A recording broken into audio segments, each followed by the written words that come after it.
questions. And it's all auditory. There's no visual other than your image. Your avatar. Right. But it is super engaging, and like I said, we've had so many. I'm a co-admin of the Climate Crisis Club there. It's already the biggest and fastest growing, and it's you get to talk to people every week. But for those of us who are a little more, COVID bound, it's just been great to have, conversations with people who are knowledgeable and compassionate and care about the climate. Great. Well, let's get started. Our guest today is Joseph Romm, an American author, blogger, editor, physicist who advocates on reducing greenhouse gas emissions to limit global warming and increasing energy security through energy efficiency, green energy technologies, and green transportation technologies. He is a fellow of the American Association for the Advancement of Science and has been called the web's most influential climate change blogger.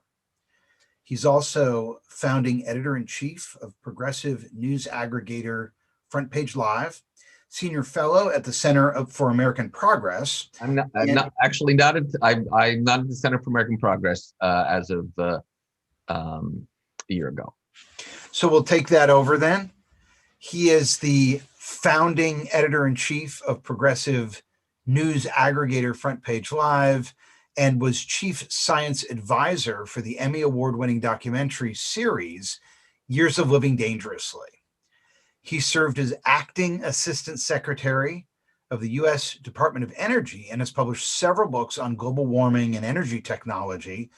And I am grateful to have him with us today. Joe, welcome. Hi, thanks for having me, Eric.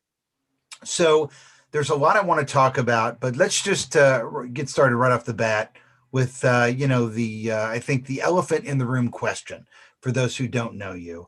And that question is, you have a PhD in physics from MIT. What are you doing in communications? Shouldn't you be solving equations and figuring out what the universe is all about? Wow, this is a long story. The short answer, well, the medium answer is, my parents were writers, and so I have that in me. But I also saw my father was a newspaper editor, my mother was a freelancer. I saw that they weren't terribly well paid back in the 60s and 70s. And I was like, I should have an occupation or a skill, and my uncle is a great physicist. So he's the one who inspired me to go into physics. Physics and writing have one thing in common, which is it's about explaining stuff. And so both my parents were just great explainers using words. And so I ended up, getting a PhD in physics, but I was always interested in public policy. So I did a congressional science fellowship and ended up working at the Department of Energy on energy technology, and ultimately running the Office of Energy Efficiency and Renewable Energy, which is a $1 billion program of all types of clean technology, from green buildings to batteries, photovoltaics, wind, geothermal, biomass, you name it. And what got me into communications was that back into communications, or at least the family side, is that my brother lost his home in Hurricane Katrina. That was August 29, 2005. And it's a big deal losing your home. And he asked me if he should rebuild his home. And that's when I started talking to climate scientists and reading the literature and attending seminars. And that's when I realized two things. One is the climate situation was more dire than I thought. And secondly, climate scientists were not doing a good job of communicating.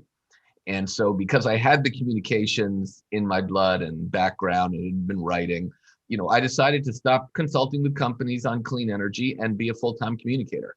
And I launched the blog at the Center for American Progress, Climate Progress. and did that for 13 and a half years. And that's how I got to be a communicator.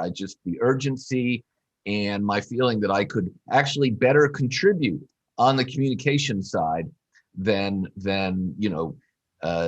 doing the tech side, where there's a lot of brilliant people doing a lot of great work. So, given your experience coming out of physics and then going into communications and working for government in an area that has been, a hot area from a partisan standpoint, Yeah. Obviously, energy has become a partisan issue in this country. And, we have seen fossil fuel interests wage a war against science and sort of weaponize social media in a sort of the war of anti-science. Yeah. And what I'm hoping we can do today is talk a little bit about your experiences with that specifically, Sure. because I have to think that you go into somewhere like the Department of Energy. I mean, I've got to think that really is a snake pit when it comes to different people jockeying for position, trying to get promotions. Some people backed by special interests, some people not. So here you come out of this sort of utopian MIT world of physics where you're dreaming about big ideas and it's not really about politics, and you land in this hornet's nest. So talk to me a little bit about sort of the education around political communications and what you learned. What were the roadblocks in your way, and how did you move past them? Well, the Department of Energy, 5 years in the Department of Energy was certainly an eye-opening experience. It is a massive agency, of which energy technology is only about a quarter of it, right? It runs all the national labs in the country. So Stanford Linear Accelerator, Fermi Lab, Sandia National Lab, Oak Ridge, all these famous names, Lawrence Livermore. So it's very heavy in scientists. It's got the highest ratio, in fact, of PhDs, I think, of any agency. And more than NASA or NOAA? Excuse me, not agency, you're right. Department, right, the Department of Energy. Some of the agencies do have a higher percentage of people who are PhDs. And it was, I was coming in, this was the Clinton administration, so they were coming in after 12 years of Reagan and Bush, and so they were really turning the spigot on clean energy. And so that was a very interesting time. Sure, there were some political battles. I enjoyed my time at the department. It's government is a big bureaucracy, but if you're there long enough, you learn how it works, and you can help, tweak the lever arms. And I got a lot of experience communicating, because that's, I did a lot of speaking. So that's where I really, and in fact, the Secretary of Energy, Hazel O'Leary, she so much believed in communications that she gave training. She set up a training for all of her senior staff in communications. And this was one of those things where they videotaped you. So if you've never done that, if you want to be a public speaker, you have to go, I strongly recommend doing that, getting someone to video you and give you the feedback, because you don't know what you look like, and you don't know what you sound like. And I had to learn to smile more. That was a very big thing, because, climate is a serious matter, right? And physics, is a serious matter. And yet, you got to be human. And so I had a lot to learn about effective communications. And from my book, How to Go Viral and Reach Millions, that I had to unlearn the stuff that I learned getting a PhD in physics, right? That's what you learn getting a PhD in physics, is how to communicate with other scientists, right? Facts, charts, numbers, graphs, logic. But guess what? I think the events of the last 4 years show that's not what persuades people. And so I learned, I started studying what do the great communicators do? What do the great speech makers do?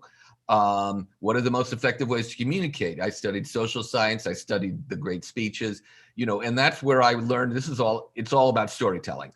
Don't have to cut to the chase. I'm sure you've had many conversations with people about that. But at the end of the day, people need a story to hang on to their ideas. The story is basically the Christmas tree, and the individual facts or things, they're the ornaments. But if you don't have a tree and you just try to give people the ornaments, they just come crashing to the ground. It's not the way we think. We think in story terms. Joe, when you were at the Department of Energy during the Clinton administration, that's kind of pre-mainstream social media. I mean, social media was around, but it wasn't really as much of a force in terms of delivering news and information to people as it is today globally. And so, of course, you've sort of grown up with that, and now as editor-in-chief of Front Page Live, you're right in the center of that online communications. So tell us a little bit about sort of what is Front Page Live and why did you launch it?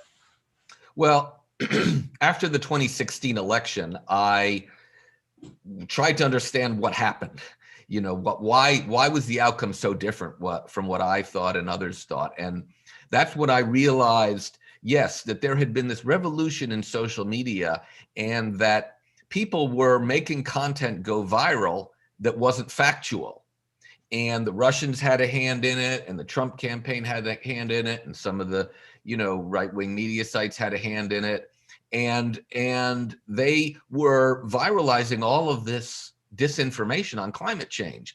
And I realized that what the progressives didn't have was enough things that would help progressive, analysis go viral. And I hate to call it progressive. I hate to call climate science progressive.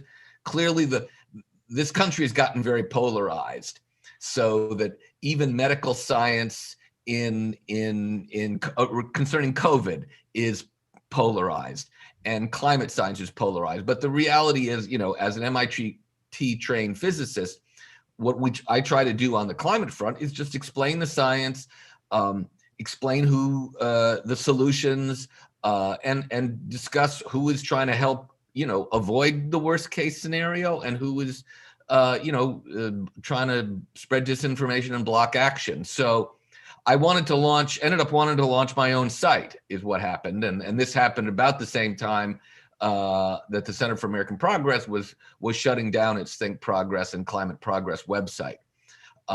So spent the last 18 months, focused on this and doing some climate communications projects with some partners. Did one with Earth Day Network, did another one with the Potential Energy Coalition, where we're getting factual climate information to various groups of people. But putting it, understanding it's got to be in story form, and you have to use the techniques of engaging people while you're telling them, these truthful stories, because that's really the only way to combat the disinformation. So Joe, seeing as how you are editor-in-chief of a website that is trying to counterbalance, a steady stream of lies and essentially smears from fossil fuel interests, plutocrats, petrostate actors. Have you ever been on the receiving end of any sort of smear campaign yourself? Oh, yes. Absolutely. Look, what you spoke to Michael Mann, I know. So I never received the kind of, sustained high level vilification that he did. But I will say this, and, as he has said, anyone who sticks their head out on climate change and becomes a effective communicator whether they're a scientist, or in my case, I mean, I am a scientist, but in this case, I was more on the clean energy solution side. They're going to be a target. So the answer to the question is yes. You can, someday my daughter will Google, my name, and she's going to see a lot of, mean things, written about me. There's no escape from that, because, the fossil fuel industry gets hundreds of billions of dollars a year in income in this country from its product. So the reality is we have to get off of their product over the next few decades. So they have been spending huge sums of money to, to confuse the issue, to create doubt, using the model that the tobacco industry did. That was, Philip Morris, the famous memo of Philip Morris describing their strategy there was doubt is our product. They want to create doubt. This is asymmetric warfare in information, because the people who want change, right, we have to persuade people to do stuff differently than they're doing it now, right? That's a much heavier lift than trying to persuade you there's enough doubt that you don't really have to worry about it. You don't have to do something now. Just keep doing what you're doing. So, that's been the challenge there. But, I just, so yes, I have been targeted for sure, whether it's the, just nasty emails, but also articles and smear campaigns by the fossil fuel industry. Nothing like what Dr. Mann has undergone. And he's been a real pioneer and champion and a man who deserves a lot of credit for what he's accomplished. Yeah, if you haven't downloaded the episode on Michael Mann, you can do that on the show blog. So check that out. It's a fantastic interview. Joe, have you ever been doxxed? No, I haven't. I don't. The people. I mean, once I became a blogger, I was relatively a public figure. I wasn't hiding anything, so it wasn't very hard to find me. What the people out there who were doing the doxing really were publishing the phone numbers and emails and sometimes the home address of scientists. That's who they were trying to intimidate. And that, look, and that worked for some scientists, because look, understandably, I went to MIT. So I was a nerd before Bill Gates and Steve Jobs made it cool. I was more in the very much like, the Big Bang Theory. I just have to know, did you have a pocket protector? I didn't have a pocket protector, okay, but I did know people who did. Yes, I did know people who did. Just want to make sure I covered that. Were my clothes not, Pierre Cardin? Yes, they were not. You did have a slide rule. We were just moving in the era from slide rules, but yes, I did actually learn how to use a slide rule, and live through the time when that was replaced. Interestingly, the internet was developed in part through people who were at MIT. So even though I was there in 1978 to 82 and then to 87, they had email. So we did have email before other people, simply on the precursor to the internet. But yeah, I mean, I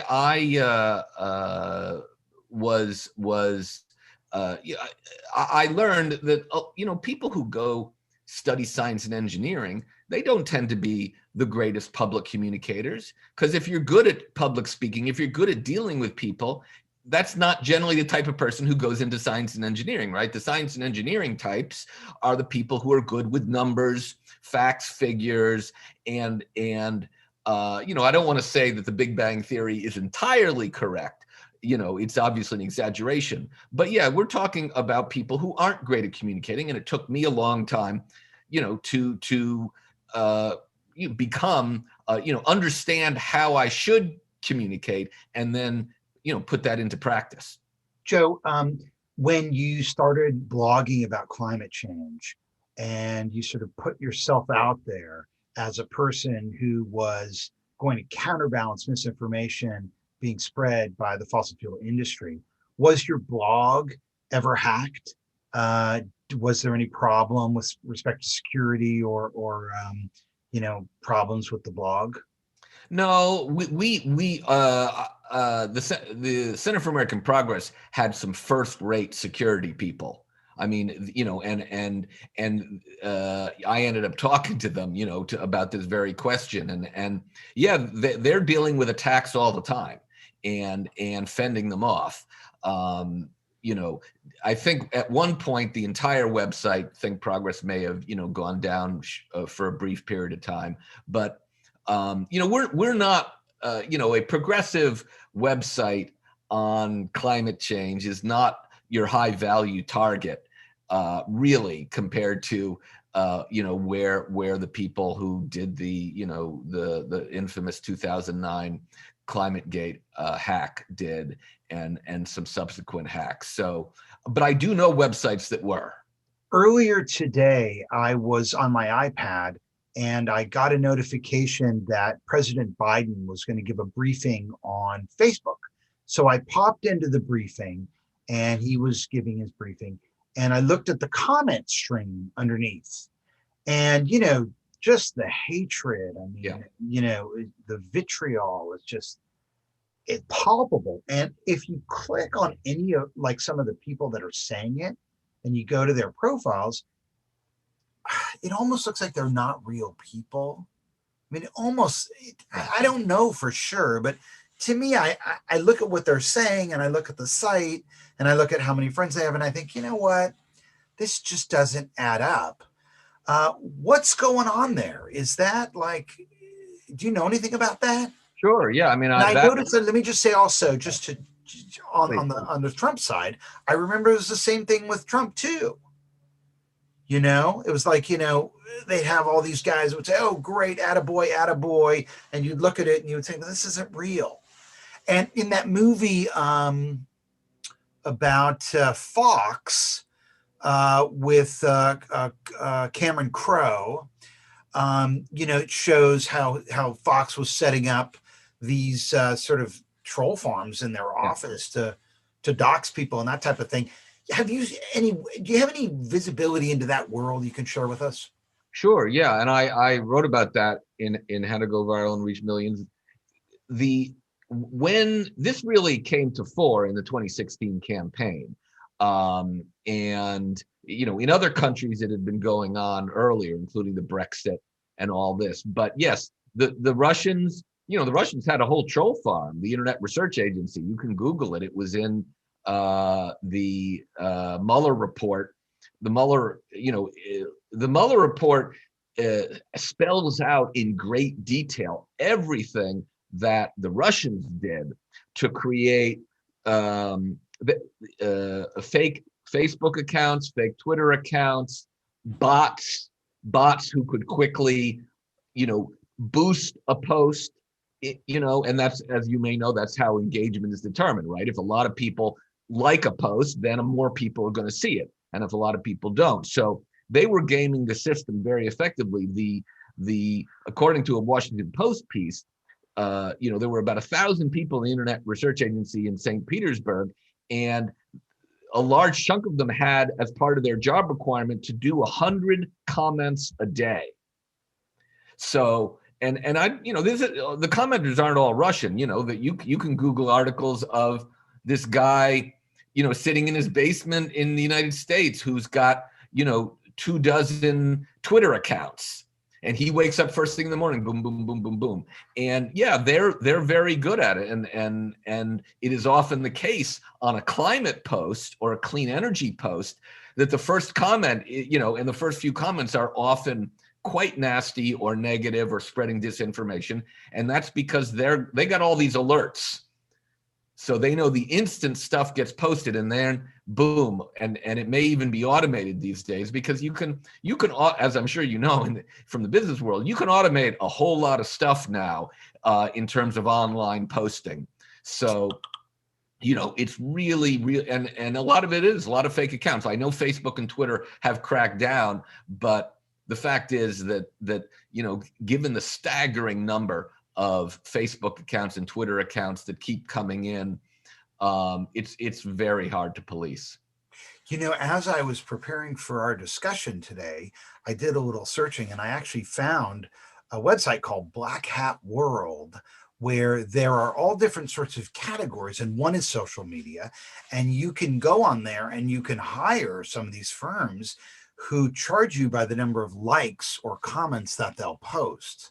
So it seems like, I guess, behind the scenes on social media, there are these sort of forces that are working to sort of game the system and get reach through engagement, but it's not real engagement. Isn't this something that the social networks should be able to recognize, or no? Well, they've certainly liked the engagement.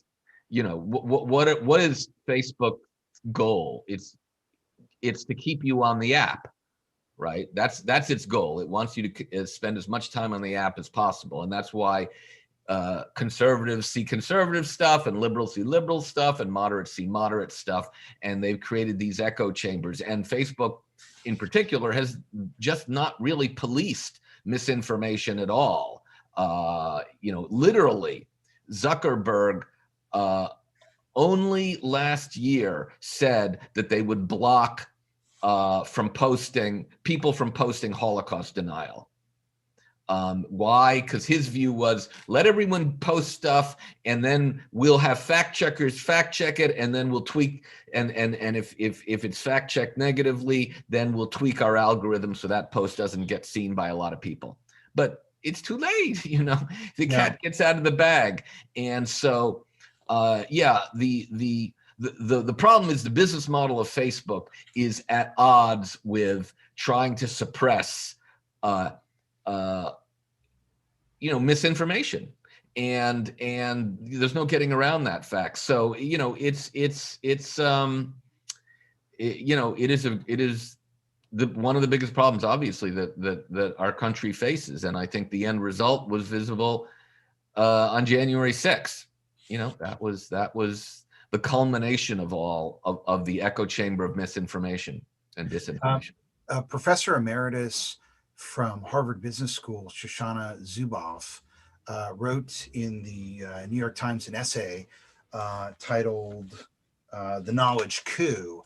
And what she argued was that, if you're focusing on fact checking and moderating communities, you're focused too far downstream. Yep. And that really the only way to handle this is to look at data collection.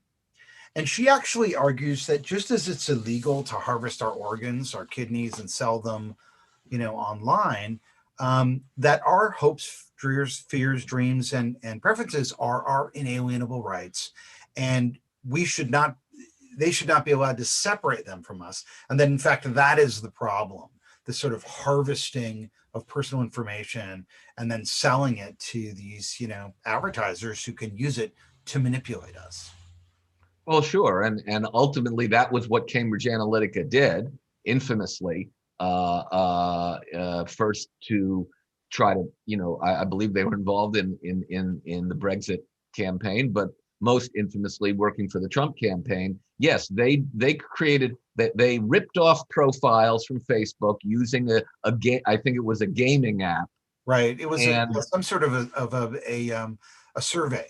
Right, a survey, classic thing. And people didn't realize by filling out the survey, they were opening them and their friends' profiles up.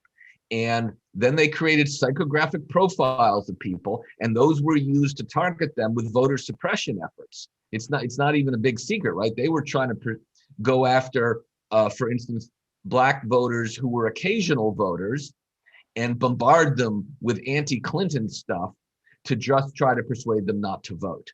But And it seems like Cambridge Analytica is a red herring, because that's the business model of all these companies of Google and of Twitter yeah, and of Facebook and of even Amazon. Anybody who's allowing you to display ads against psychographic profiles is in that business. And so they were an easy target because they were doing voter suppression and it was involved with the federal election. But I mean, this is happening daily with yep, pretty much all companies that buy social media ads.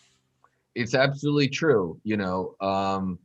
And the one thing the science fiction writers couldn't imagine, George Orwell, 1984, he thought you would need this massive state to be observing you all the time, right?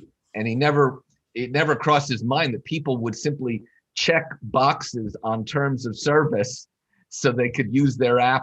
We don't read those, right? And we've signed away all of our data, and we willingly given up all of our privacy. We don't and the ramifications of that doesn't occur to us until something bad happens. But yes, everybody is profiled and everybody sees ads. We all know those ads that follow us around the internet. And by the way, that's not even the state of the art, because the state of the art is moving to artificial intelligence, and that's the artificial intelligence. If you combine the psychographic data with AI, that's where I think it's going to be really scary, because then you're talking about truly personalized ads. It's one thing if I click on, oh, I want to buy some powdered ginger on Amazon, and then the next time I go to another website, I see a powdered ginger ad. Okay, that's really, really basic stuff. The next level stuff is where I'm using the psychographic data and AI to sort of predict what it is that you want next, and what is the best wording, and what colors do you like? I'm going to design this ad. Hey, your favorite color is blue, but this person's favorite color is green, right? And this person is open to this type of sales pitch because we've seen what sales pitch they've clicked on in the past year, right? So we can start to now put together. So does this person want the hard sell? Does this person like a soft sell? Does this person care about this feature or that? So that, yeah, we're moving into a very worrisome realm. Yeah. Despite the mounting evidence, there are still 150 members of Congress, all Republicans, who deny climate change. If that's concerning to you, and you'd like to know why that is as a business professional and what you can do about it, download my new strategic communications guide on how to win support for climate action at ericschwartzman.com/climate action. Joe, I'm reading this book, Trick Mirror by Gia Tolentino. Trick Mirror by Gia Tolentino. And here's a line from it that just popped out at me. Facebook's goal of showing people only what they were interested in seeing resulted within a decade in the effective end of shared civic reality. I agree, and it wasn't only Facebook, but Facebook really did create. It created the platform that could be used by anybody, and because they refused, once Facebook decided to, I talk about this in my book. Once Facebook decided to get into the news business. And apparently they did that because Twitter was doing it and they were losing some traffic to Twitter.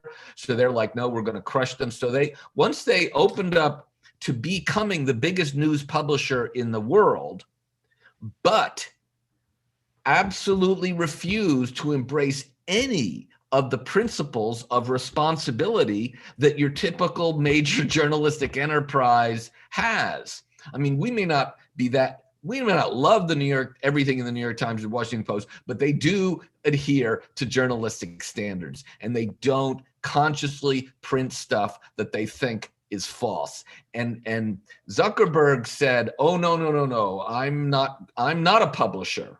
I'm just a platform, and so I don't need to behave like a publisher in have any standards whatsoever. And that was the let the genie out of the bottle. And so yes, I do agree with that line. And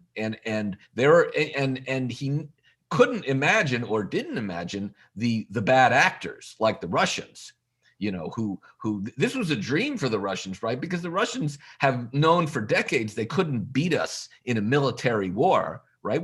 We have the most powerful military in the world. Whatever you think of it, it's the most powerful one in the world. And the Russians have strategic objectives, and once they realized they could achieve their strategic objectives without having to risk the lives of their soldiers or be in a shooting war, but be in a cyber war instead, then that was a dream come true of a century's worth of focusing on misinformation, disinformatia, as it's called, and stuff, techniques that the Russians perfected as part of, their authoritarian police state, and the KGB and the intelligence agencies were masters of disinformation and false flags and general confusion, just trying to create so much noise in the system that people threw up their hands and said, I don't know what to believe. Because if you're an authoritarian leader, that's what you want, right? I don't want people to trust any source but me. So I'm going to try to pollute every legit source of information. And unfortunately, Trump and Steve Bannon, formerly of Breitbart, but he was on the board of Cambridge Analytica, they clearly understood. And I think Bannon famously said that you can Google, we're going to flood the zone with bullshit. And that's scary, right? Because then you don't have a shared reality. And without the shared reality, it's not clear that democracy, democracy doesn't work without a shared reality, without a shared civic reality, as you say. Every year, Edelman, the PR firm, does a study called the Trust Barometer, where they reach out to 30,000 people globally. It's a panel of people who are really engaged in media and educated, people who are informed and educated. And in the 2021 Edelman Trust Barometer, they say that we're living through a raging infodemic and a pandemic at the same time. And their survey suggests that the Trump administration and the GOP's war against science has culminated in a crisis of confidence that threatens to prolong the coronavirus public health emergency because people are unclear about whether or not it's safe to get vaccinated. And since Trump was not vaccinated himself, the prospect of getting to 70 or 75%, whatever it is, to achieve herd immunity is dampened by all this misinformation. And, just as you said, and as so many other people have said to me, it's fine for people to disagree about how to respond to the facts. That's what democracy is all about. But what do we do to get everyone on the same page with respect to what the facts are? Do you have any thoughts on that? Well, I do. It's a challenge. It's certainly one of the reasons I launched Front Page Live. There's a very good paper. I'm going to get up and just show it to you because I quote it all the time. It's see if you can see this. It's called the Russian Firehose of Falsehood Propaganda Model. I have been trying to get those analysts on this podcast forever. So read their names, would you? The two analysts. Christopher Paul and Miriam Matthews. Christopher Paul and Miriam Matthews. If you're listening to this, open invitation. I've been trying to get you through your handlers, but for whatever reason, I've been unsuccessful. But back to your point. Well, I will tell you this. On Clubhouse, I go into rooms where they discuss this information, and one of their colleagues was in the room, and so we'll see. I'll try to connect you. But they discuss why this fire to falsehood might work and options to counter it. And their main point, one of the favorite lines, the line that I quote all the time, is you can't defeat the fire hose of falsehood with the squirt gun of truth. So and if you want to be successful, you have to have a 24/7 always on messaging machine, just like the other side does. There's no getting around that. So in the early days of social media, we used to talk about the wisdom of the crowd and social antibodies. And the argument was, oh, it's okay because people will ferret out misinformation on their own, and that's how we'll be protected. Why didn't that work? That was very much doomed to fail, and this is, this is all illuminated by the work of Dan Kahneman, who wrote Thinking Fast and Slow, the psychologist who won the Nobel Prize in economics for inventing behavioral economics. And he's basically shown people are not rational actors. I mean, that should be obvious, but the fact is people are incredibly bad at distinguishing the truth from falsehood in areas that they are not personally experienced and trained in, which is most things, right? You wouldn't expect 99% of people to be able to figure, tell the truth from lies on climate change, right? I mean, you have to study that in order to do that. And so we have all these shortcuts that the humans developed over many tens of thousands of years of evolution, because the brain uses like a 25% of the metabolism of the human body. So we have all these shortcuts, so we don't have to spend a lot of time thinking. And the biggest shortcut is I'm just going to do what everyone else around me does, or I'm going to do what my tribe does. You can imagine in the jungle or in the veldt, if you see all of your friends running in one direction, and there's sort of a noise in the distance, right? You could say, oh, I'm going to wait until this thing gets closer, and then I know what the danger is. Or I could just trust that all of the people in my tribe are doing something right by running that way. So the people who follow the tribe, they escape, the leopard or the lion. The person who says, no, I need to figure this out for myself, they get eaten. So, we are very tribal animals. We have a whole lot of mental shortcuts built around being tribal animals. One of which is that as Kahneman says, numbers don't persuade people. They need a story. So we are persuaded by stories, to come back to that. And this echo chamber of the right, this second the disinformation bubble, it's built around stories, which are sometimes called conspiracy theories, right? What else is a conspiracy theory but an elaborate story to explain events that didn't go the way you wanted, and then attribute it to nefarious reasons rather than happenstance or, all the reasons that things actually happen.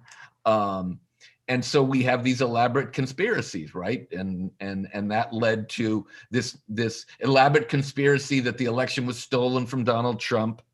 And we all know the consequences of the spreading of that lie. And on January 6th, which echoes even to today, and is a seminal moment for America, because we're teetering on the edge of not having a sustainable democracy. We have, national security laws that protect what we call critical infrastructure. So, you can't buy distribution transformers from China because our power grid has to be manufactured here.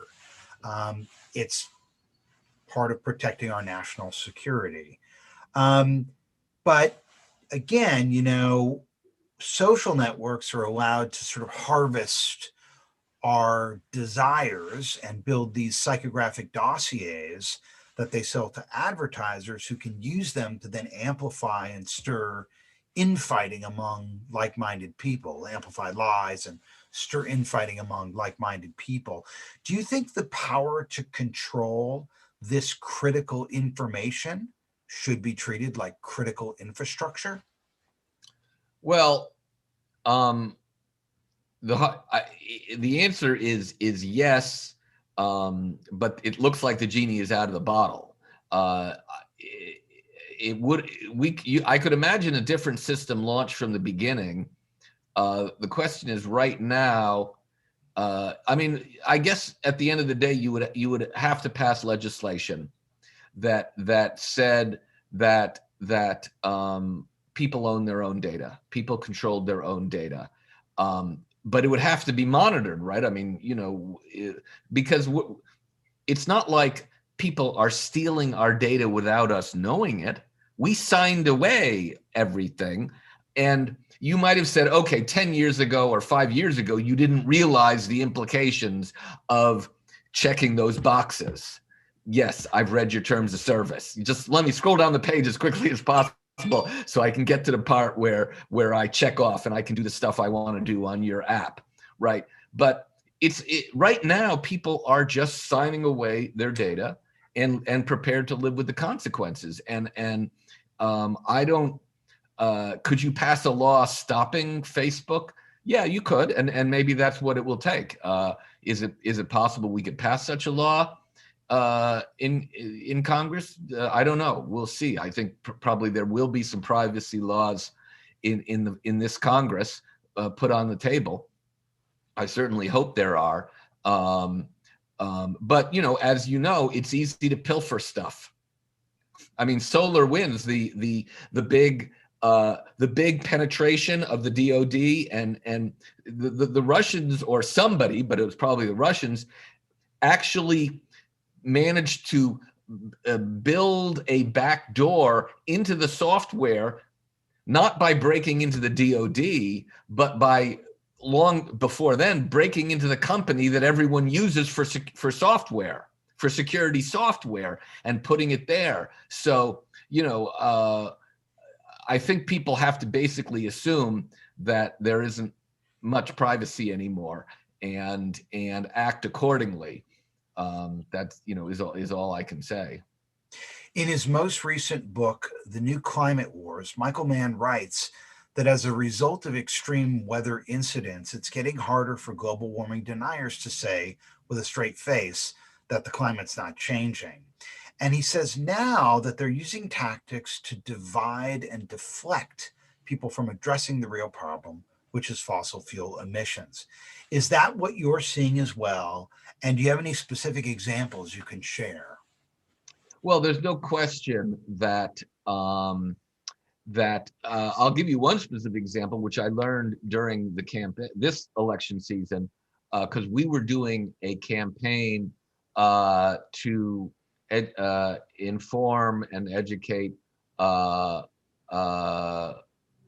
voters about climate change, and we were doing some of it with to Latinas and Latina moms, and we learned that there's a whole disinformation campaign out there on climate change, just in Spanish, targeted at Americans who are the Americans who are Spanish first speakers. So I think you can safely assume that there is a very pervasive disinformation effort, and part of it is about jobs. They're trying to scare people into, oh, if you cancel the Keystone XL pipeline or you stop new permits for drilling, that's going to cost jobs. And then they have these inflated numbers for jobs. And yes, they spread that information. And then they, look, all the stuff that Trump is a one-man disinformation machine, saying wind turbines, cause, I don't even want to repeat it, but, just ridiculous statements that then get picked up and amplified. And as Dr. Mann said to you, the targeting and vilifying of climate activists, trying to find anything that can be brought up to discredit them. Joe, it seems like, the only way to counterbalance disinformation is with an organized constituency with special interests backing it, uh, that can play the same game. So, I mean, if you were putting together a force, a global social coalition to promote climate action, it seems like, there are deep pocketed interests who have, who want to see this handled. I mean, the insurance industry, first responders, medicine. I mean, these are all industries that, real estate, hospitality, these are all industries that are going to pay as a result of climate change. Why has no one sort of created some sort of organization with their backing to counterbalance the misinformation from the fossil fuel industry? Well, I think I will tell you that progressive donors are just generally don't invest in media and communications the way conservative donors do, and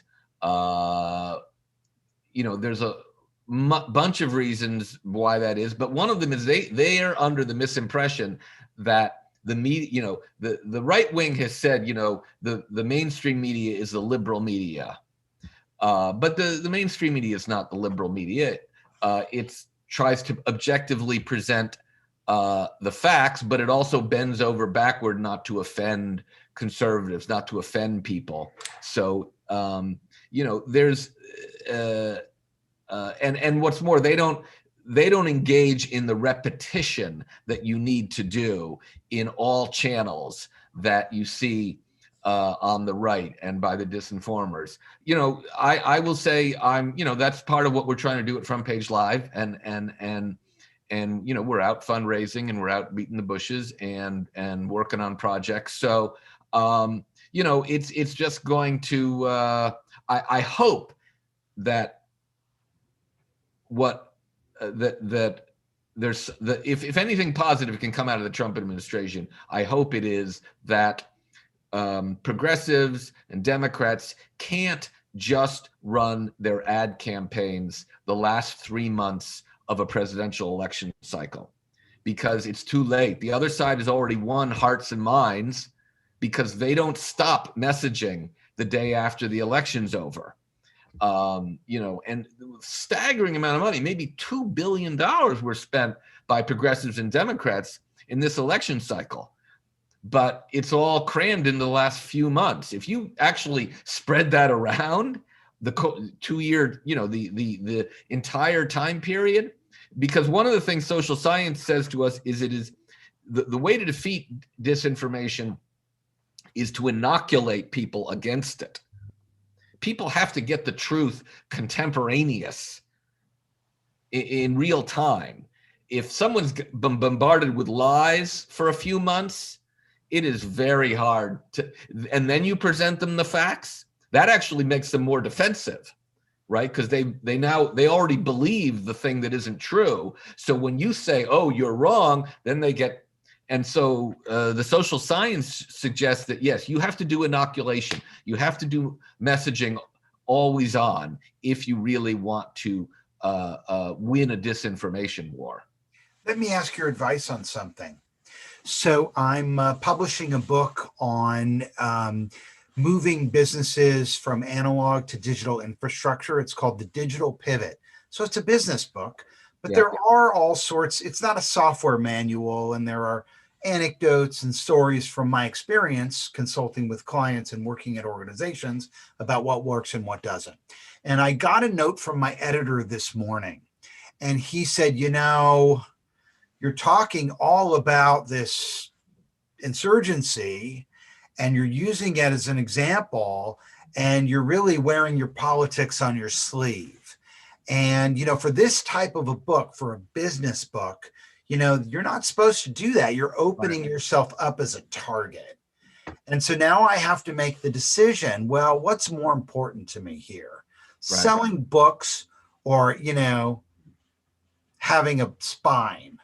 So what would your advice be to me on that?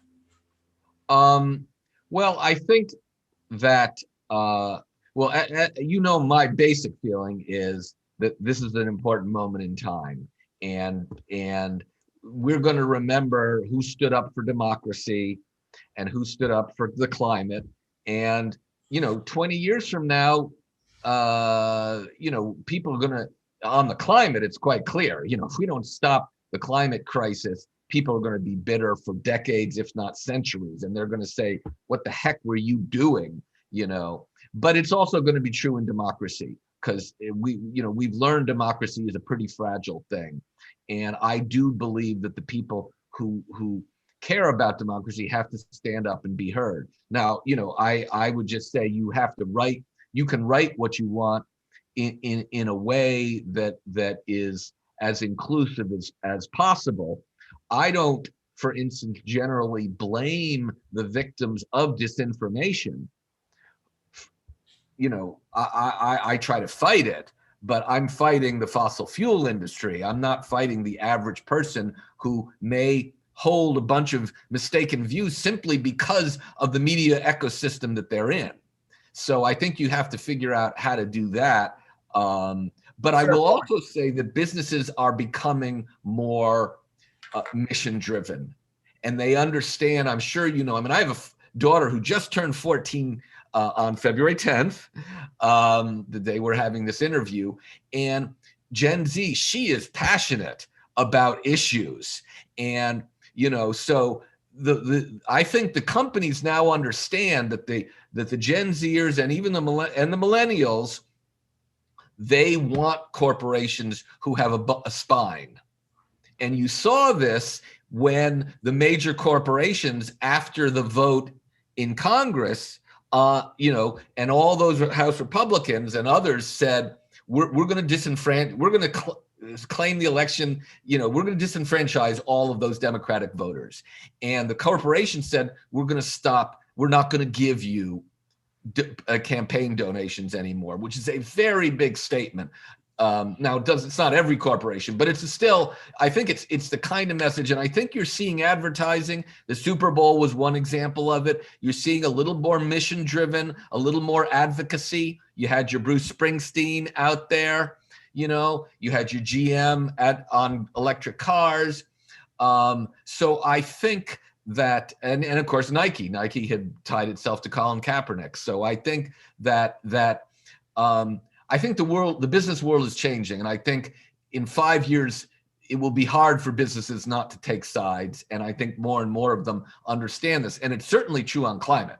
It is certainly true on climate, and I'll just finish by saying that Larry Fink, the CEO of BlackRock, which has $8 trillion under investment, he put out his newsletter last month in which he said that he would not invest in companies that did not publicly embrace a goal of being carbon neutral by 2050 and put out a credible plan to get there.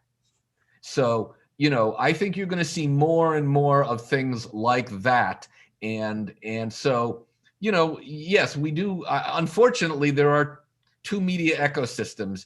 And, if you're in the one that strives for the truth, we don't always get it right. Everyone makes mistakes. New York Times, they issue corrections every day.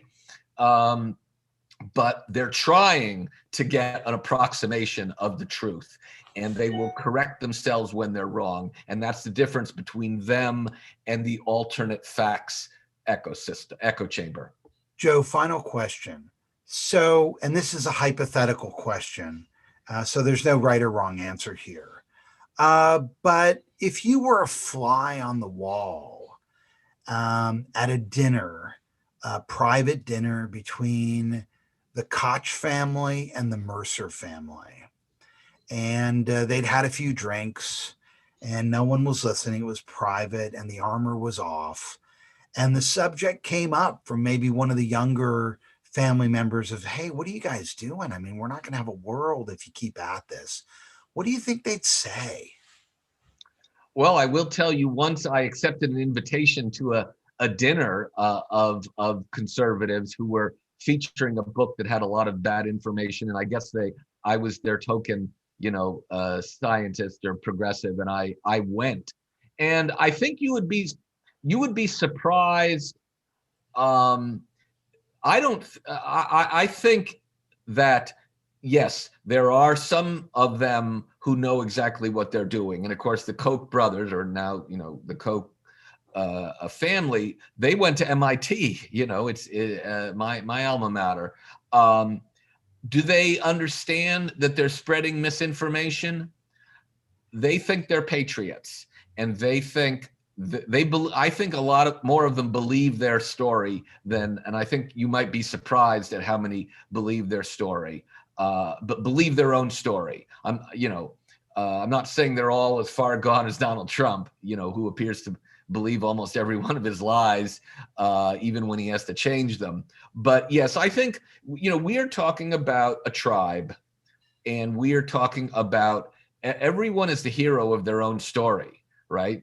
That's the great lesson from How to Win Friends and Influence People by Dale Carnegie. Everybody's the hero of their own story, and you always have to approach any conversation with them understanding that you may think they're the villain, but they don't think they're a villain. They think they're a patriot. Trump thinks he's a patriot. All those House members, right, who voted, they don't think that they're traitors, right? They think they're patriots. So all those people who defaced, the Capitol, who ended up murdering. I mean, imagine what it would take to take an American flag and use it to pound a policeman. But does that person think that they're the bad guy? No, they don't think they're the bad guy. So they've developed a whole story and a whole worldview and a media and an information echo chamber to feed that so that they can be the hero of their story. His book is How to Go Viral and Reach Millions. It's the best book I've ever read on the art and science of how to go viral and really sort of an understanding of rhetoric. It really is a sort of master's class on rhetoric. Joe Romm, thank you so much for joining us.